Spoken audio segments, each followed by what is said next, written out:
Who made the decision at the FBI to raid Mar-a-Lago for those documents?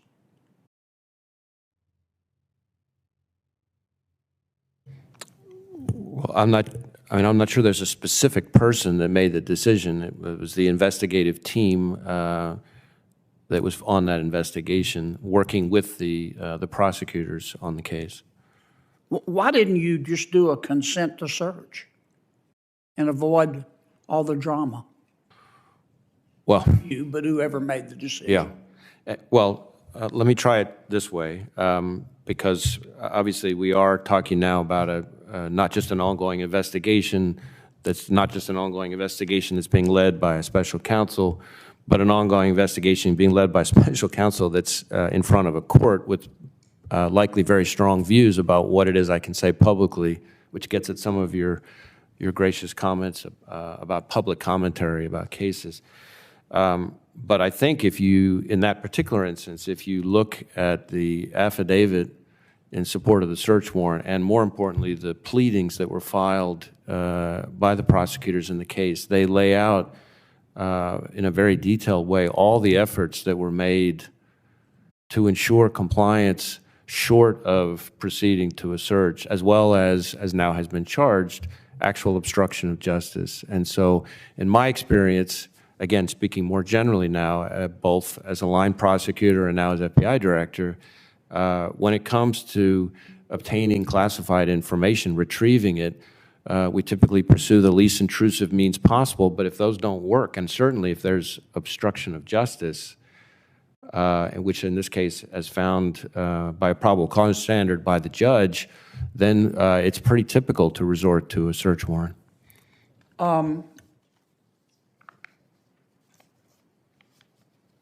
Of course, as you know as well as I do, that the FBI cannot censor American speech. It talks about abridging speech, that our First Amendment does.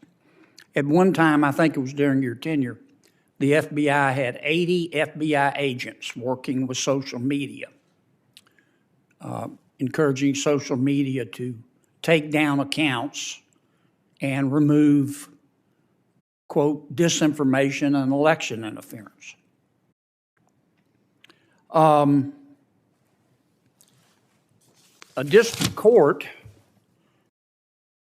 found that the FBI and other agencies asked social media platforms to remove content and to change their moderation policies in a way that violated the First Amendment. And it went up to the Fifth Circuit. The Fifth Circuit limited the injunction, but here's what the Fifth Circuit said. The FBI, quote, likely coerced the platforms into moderating content and encouraged them to do so by effecting changes in their moderation policies, end quote, in violation of the First Amendment.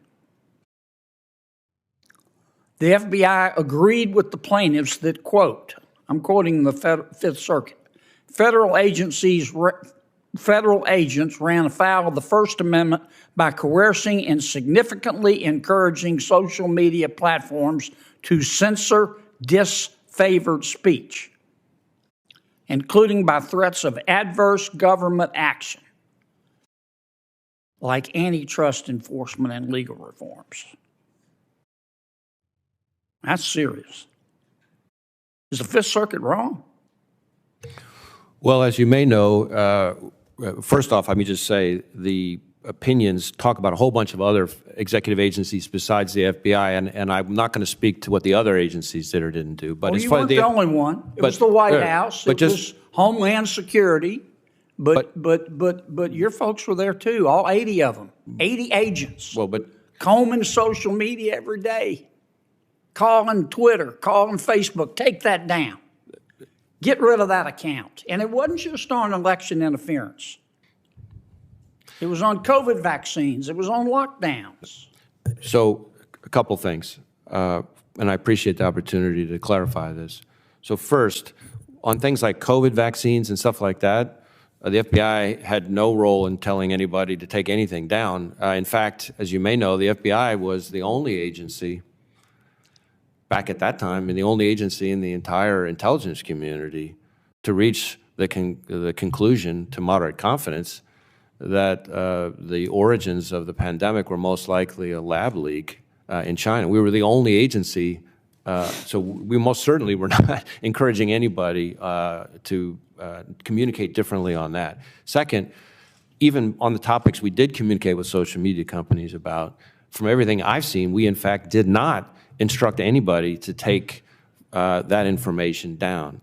As to the Fifth Circuit's opinion, as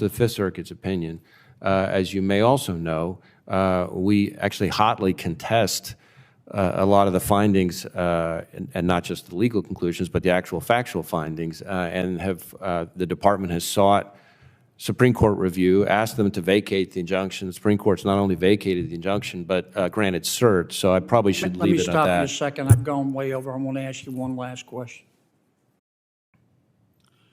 We had a controversy during the election about Mr. Hunter Biden's laptop. And at that time, you had 80 agents interfacing with social media, doing whatever they were doing. The FBI had the Hunter Biden laptop, got it on December 9th, 2019. The New York Post story, which a lot of the social media companies at the suggestion of government took down, the story came out on 10/14/2020. Why didn't the FBI just say, hey, the laptop's real? Why didn't you just tell everybody the laptop's real? We're not vouching for what's on it, but it's real. This isn't a fiction. Well, as you might imagine, the FBI cannot, especially in a time like that, be talking about an ongoing investigation. Second, I would tell you that at least my understanding is that both the FBI folks involved in the conversations and the Twitter folks involved in the conversations both say that the FBI did not direct Twitter to suppress. But others were in government. Well, I can't speak to others in government. Now, that's part of the point that I was trying to make, because the Fifth Circuit's opinion. But you're the FBI. You're not part of the White House and part of Homeland Security. You're not supposed to be political. You see all this controversy going on. Why didn't the FBI say, time out, folks, we're not getting in the middle of this, but the laptop's real?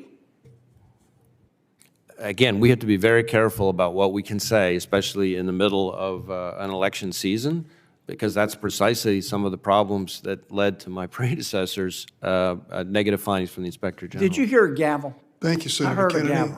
Thank